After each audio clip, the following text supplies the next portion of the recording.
Today we're going to talk about how Chinese people see the Ukraine war. And there's no easy way to put it. No matter what I say, how I say it is doomed to make some people mad and step on some people's toes. So I want to do it as accurately and as unbiased as possible. And I'm gonna split this topic into two videos, okay? In this first video, I'm gonna talk about how normal Chinese people see the Ukraine war. And in a separate second video, I'm gonna talk about how the Chinese elites see the world. Their opinions are a little bit different, and there's more depth to it if you look at the elite side of things. And if you are not someone who is considered an open-minded person, for example, if every time China or Russia show up on your computer, you have this urge to go down in the comment section and start bashing your keyboard, saying something like stupid communism or dictators and things like that, probably the second video is not for you. These are sensitive topics, and I've talked to a lot of Eastern Europeans, and some of these things get them very emotional, and I understand that. So I don't want to force people to accept certain narrative. It is how it is, and if you have questions, let me know in the comment section. So in this first video, I'm also gonna divide it into two parts. So I'm gonna put timestamp on the bottom.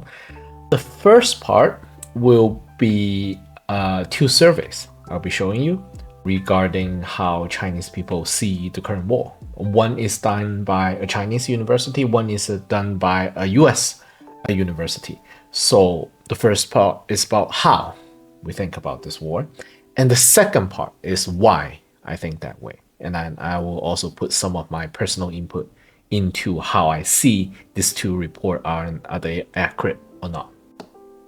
Okay, this first survey was conducted by Tsinghua University of China in Beijing. It's one of the best university in China, which is equivalent to, let's say, MIT in United States and Cambridge in UK. Now, this survey is conducted in May 2023. And remember, the date is very important, okay? So this is already 14 months into the war. And the question here, okay, is which country or region should be held most accountable in the Ukraine crisis? So who is to blame? Basically, that's the question. And the amount of people that was participating in the survey is close to 3,000, all right? And the result is this: 80.1% of the people say that US and Western countries is most accountable, is the biggest to blame, basically, for the Ukrainian war. 11.7% blame the Ukrainians themselves, and 8.2% blame Russia. All right? So you can, of course, say, well, this is a survey that's done by Chinese university. I mean, there must be some kind of, dishonesty here. How can you trust a Chinese university survey or anything from China? Okay, let's keep this survey in mind first, and then we'll move to the second survey, and then I'll combine the two surveys and give a more detailed analysis. Okay, so this second survey was conducted by University of California, San Diego, which is 2 hours from where I live. Beautiful campus. I've been there twice at least, and I have friends who went to school there 20 years ago. Oh God, I feel old. And this survey was conducted in mid-March to April 2022. Okay, this is right after the war in Ukraine started. And this was done to over 1,000 Chinese. And look at the result here, okay? 40.2, wait, let's go to the question first. This question is different from the previous one. The previous one said that who is to blame? This one says that do you support Russia? So basically, do you support Russia's invasion of Ukraine? And the result is 40.2% of the population that participated in this survey say they support Russia. 40.2%. 34.7% say neither support nor oppose. And 25.1% says that oppose. Now, the second part of this is more interesting, okay? It's the same survey, but they divided the people by education, okay? And look at here. The people who participated in this survey who had a high school education or below, only 30.8% supported the war. And then many said that they're not sure, and then there are 33.7% that oppose the war. But look here, 51.8% of college and above education supported the war. So the higher the education the person is, the more likely they will support the war in Ukraine by Russia. And only 14.3% of the people opposed. Now that is quite surprising to me, because 51.8% of the Chinese in this survey, that is, again, college education and above, supported the war. And there's a few interesting analyses you can do here. First of all, this second survey is conducted in 2022, at the beginning of the war. And if you look at where we are today, basically we're over 2 years since the beginning of the war. There's many things that happened between China and the US, which is unfavorable to our relationship. So it's likely that if the same survey is conducted today, this number will go even higher. And furthermore, when I check my channel, okay, the people who go and watch my video in my channel about geopolitics, 94% of my viewers are male. Only 6% are females, okay? So if you ask just the male population, which usually they are more aggressive with their opinions, you're probably gonna get more support as well. So the females are, in general, is gonna say that we're not sure, or we're against invasion of any sovereign countries against another sovereign country, or they will be saying like, okay, maybe there's some wrongdoings about what NATO did, but hey, do you really need to invade a country? That's a lot for just some insults by Ukraine or NATO, right? And this second survey actually shake hands with the first one, because people who are watching this video can pause, okay? And think about this. The people who support the invasion of Ukraine by Russia is also likely to be the people that also blame the West for the war, if it makes sense to you. But the people who blame the West for the war don't necessarily will always support the invasion of Ukraine. You see what I mean here? So these two surveys actually join hand with each other, which show more valid. So let me try to summarize this a little bit, okay? So if you conduct this same survey today in China, 2 years after the Russian invasion of Ukraine, and judging by all the tensions between China and US, the male population who are well educated in China, college educated or above, is probably going to have close to 70%, maybe even more, support for the invasion of Ukraine by Russia.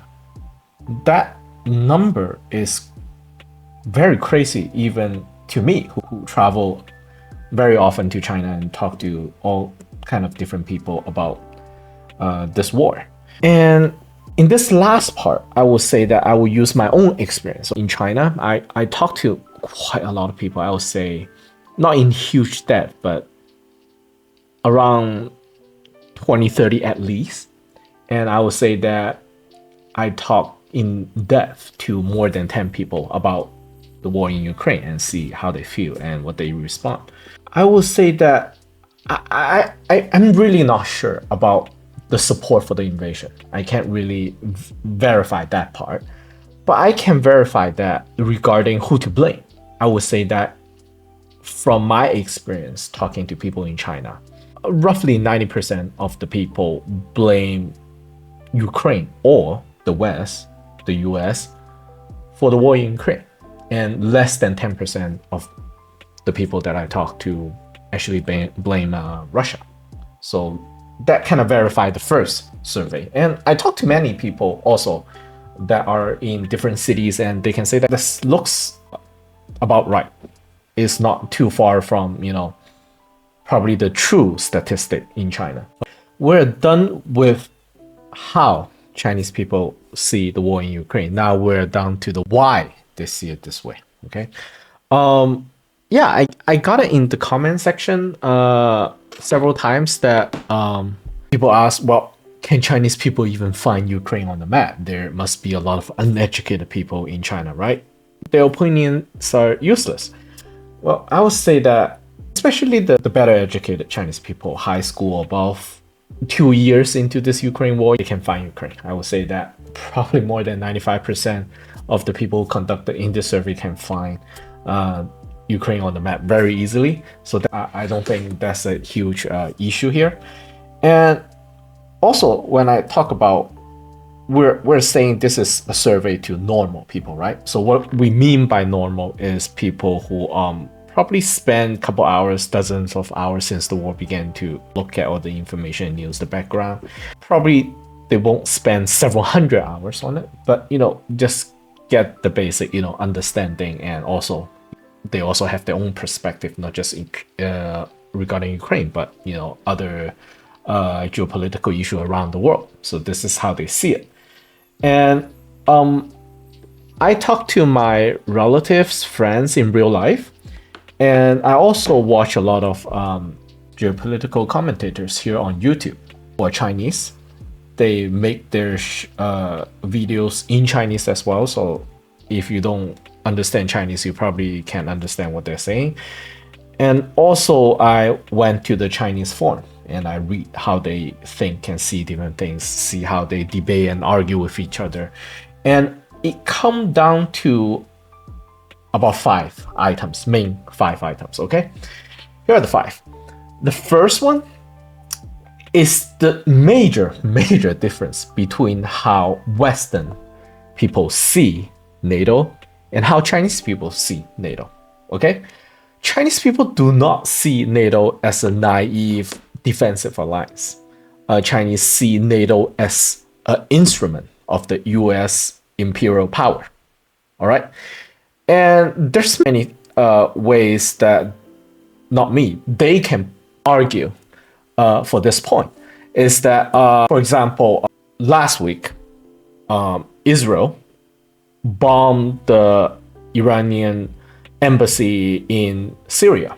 And that is a very rare event, because if you look at the entire almost human history, there's not that many attacks on a foreign embassy. Many of them were conducted as this kind of militia or terrorist attack. But a sovereign country openly attack an embassy of a country on a tariff of another sovereign country, that is very rare. And this, one of the commentator came out and said that it only happened twice in history. The Israel one is the second time it happened.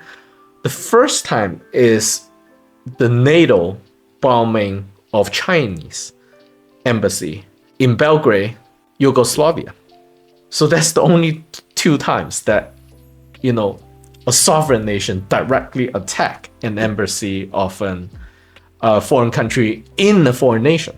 So that is considered a huge major offense. So a lot of Chinese really do not see NATO as some kind of defensive alliance. And it's not just the war in Yugoslavia, there's also Libya, and also many of the surrounding wars in Northern Africa and also in the Middle East, they all have NATO footprints there. So this is also one of the major arguments a lot of Chinese had with foreigners as well, as to define what NATO is. And the second point, which is also linked to the first point, the second point is NATO expansion. Of course, that's something that they say that, you know, Russia find it to be very unacceptable and is a risk to their security. And if you join that with the first argument here, that NATO isn't some kind of benevolent force to begin with, then for the Chinese, it makes perfect sense that this is something that shouldn't be insisted upon. Okay? And yes, you can say that, well, Ukraine is a sovereign nation, they have the right to do this and that, do that. In geopolitics, just that, you know, you have the right to do something doesn't mean that it's good to do something. That's the Chinese realist point of view. This is why I sometimes refer to John Mearsheimer. You know, it's, yeah, having the right to do something doesn't mean that it's good to do it and you have, you know, good results. And for many Chinese, you know, this is the trouble you get when you make decisions that do not, you know, when you're not consider your geopolitical reality. You know, Americans, for example, they can make very naive and risky and malevolent, you know, geopolitical decisions, and they can make a mess, but the consequence does not blow back to them. But Ukrainians are not Americans. Polish are not Americans, and Estonians are Estonians, and Finnish are Finnish. You guys are not Americans. I mean, are able to afford to do more stupid things and get away with it. You are next to Russia. If you do something that is extremely risky, it comes at a huge cost. And that's something, you know, from the Chinese point of view, it's not worth considering. And to a lot of Chinese, they say something, okay, about Ukraine. And I want to really make a point here by not getting in trouble with YouTube, because they say something like Ukrainian being 乌克兰人很傻，他们没有说乌克兰人很蠢，他们说乌克兰人很傻。So what they are saying in Chinese is that the Ukrainians are not stupid, they are 傻. The word 傻 means more like the word that starts with R, means almost mentally incapable. That's the definition, and that's considered hate speech here on YouTube, so I'm not gonna say it, but this is what they say. And when I spend more time, okay, talking to them to understand what they mean, I can see a certain sympathy, I guess is the right word, because if somebody is stupid, they make a decision. Like if you go to China and somebody tries to sell you a fake Rolex that you think is real, and they say that, hey, it's a Rolex, I want to sell it for $500. So that, oh, that's a great deal. And you end up to be like a counterfeit that will cost only $10. Yeah, you're stupid. But that is like the cost of breaking in. You know, you don't consider a real Chinese expert until you get scammed several times and make some mistake. And, you know, yeah, you're stupid to buy that fake Rolex watch, but eventually you will get smarter, right? So people can say that, okay, you're stupid, I'm mad at you for being stupid. But it's hard to get mad at somebody that is mentally disabled. And I think there is hints when Chinese talk about this Ukrainian issue. They are saying that Ukrainians are just not smart enough, not wise enough to understand the consequence of the decision that they make. That's what they mean. So there's some sympathy to it. They just don't see it. That's what some of the Chinese are saying. Use the word, you know, 傻 means, you know, that. And that is very different when you talk to Eastern European. That is like the polar opposite. Just for this point, there's no way for them to kind of talk to each other and understand each other because they think totally differently. Now, this third point, which if you get into an argument with a European, it's very difficult for them to argue against. This is what I call a bully versus a bully. So you can just sit back and say, okay, well, yeah, so Russia is a bully. So what? US and NATO is obviously a much bigger bully if anyone with any understanding of modern history, they should know that. And two bullies fighting for territories in a country. So what is it? What's wrong with that? Now listen, this is what they say, okay? If Europeans are okay with US being a big bully and do all these things around the world, and they are not complaining or not putting sanctions and all these things on United States, then what's wrong with Russia try to be US? Isn't that biased or hypocritical? If you are okay with US being US, then you should also be okay with Russia trying to be US. And they be US, that's another case. But hey, just to be fair, right?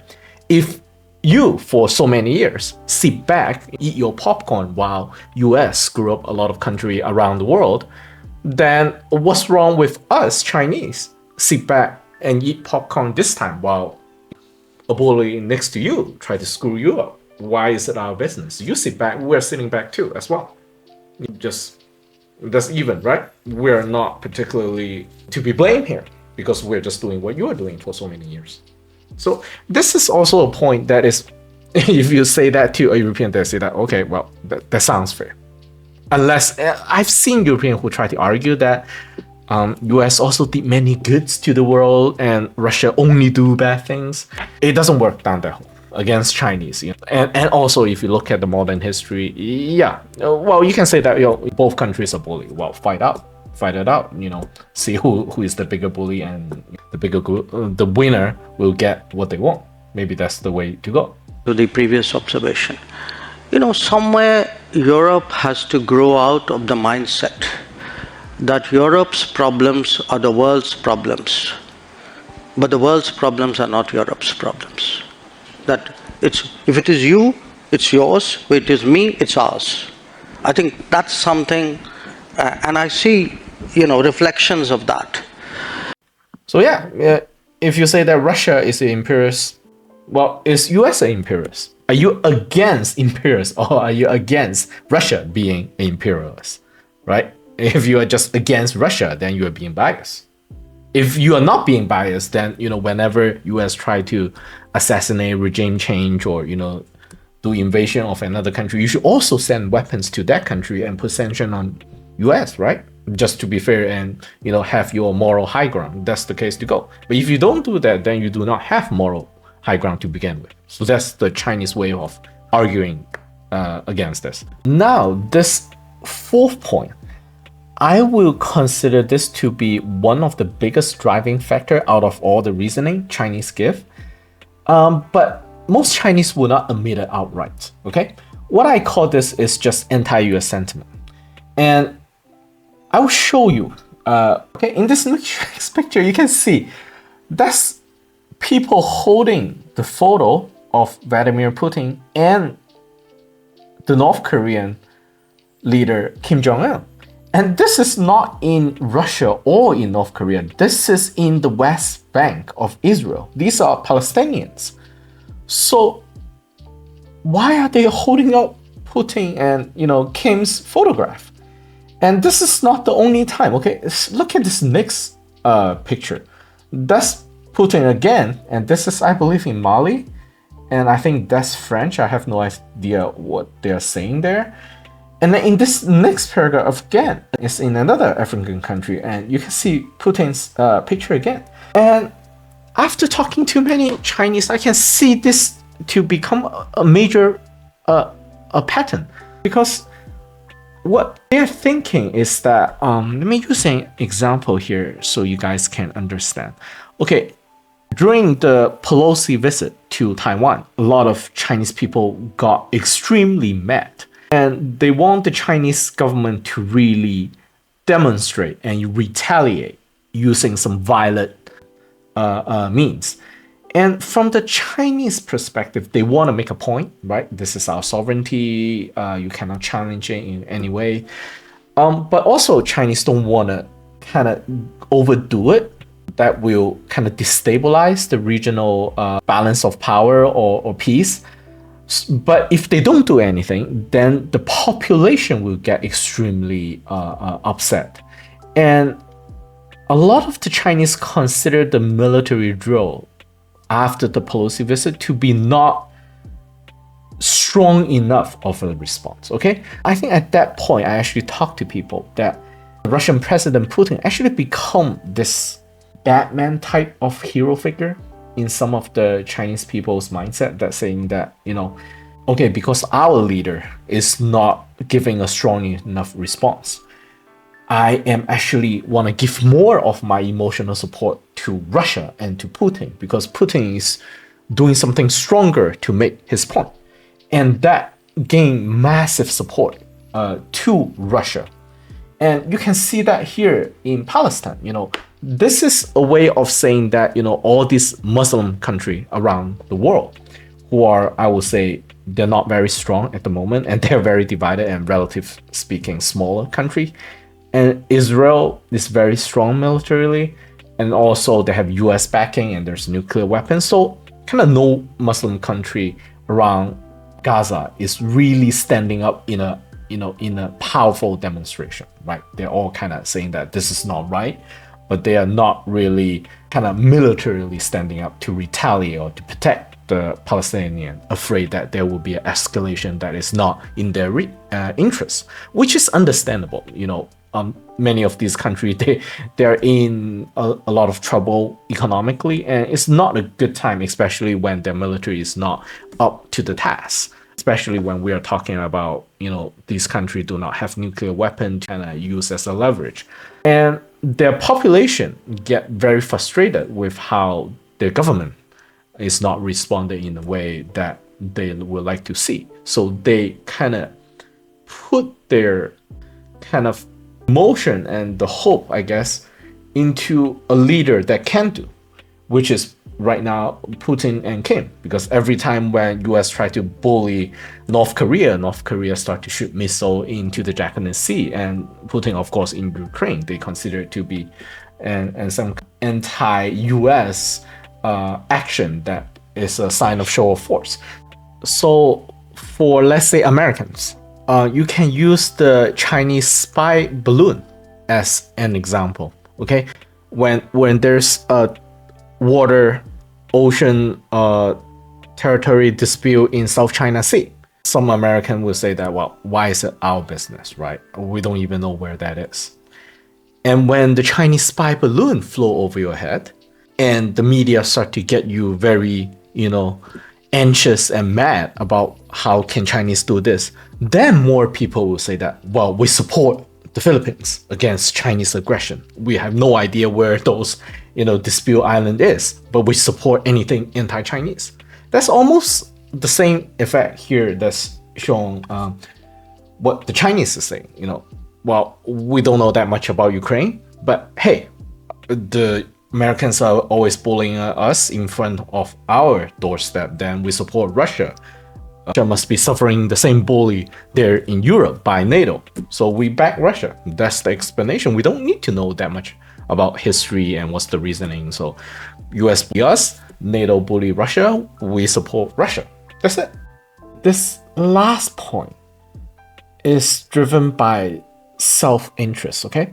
Many Chinese consider US is actively trying to contain China's growth, and many actually consider this Russia invasion of Ukraine as Russia trying to help China break out from the current containment. And this might be a point that will transit into the elite video that I will be making next time, which I will go deeper into not just the philosophy, but more real life cases of why they see it that way. And this is also very important because there's this Professor Jing, who is a political commentator in China, and he actually come out in one of his videos and said that the Europeans should thank the Chinese because the Chinese are not sending weapons to Russia against NATO. And that is the biggest support for Ukraine.